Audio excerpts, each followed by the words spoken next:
এই ধান বিক্রি করে রাস্তা ঠিক করবো। আসসালামু আলাইকুম। এখানে একটা গার্লস স্কুল, সরকারি প্রাইমারি স্কুল। তো তার পাশের যে রাস্তাটা এত খারাপ, এটা আজকে অনেক দিন, মানে কতদিন খারাপ মানে আমি বলে শেষ করতে পারবো না। এখান থেকে লক্ষ লক্ষ লোক চলাফেরা করে, কিন্তু এই রাস্তাটা ঠিক করার মতো কোনো পরিস্থিতি দেখি না। তা আমি অনেক কষ্ট করে প্রায় 2-3 ঘন্টা ঘোরার পরে আমি এই বীজগুলা সংগ্রহ করছি। তা আমি এখানে রোপণ করব।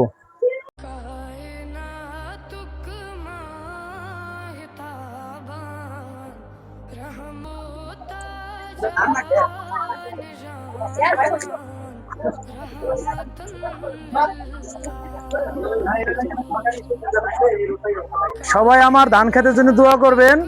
যদি এই ধান ফলন ভালো হয়, এই ধান বিক্রি করে আমি রাস্তাটা পাকা করে দেবো।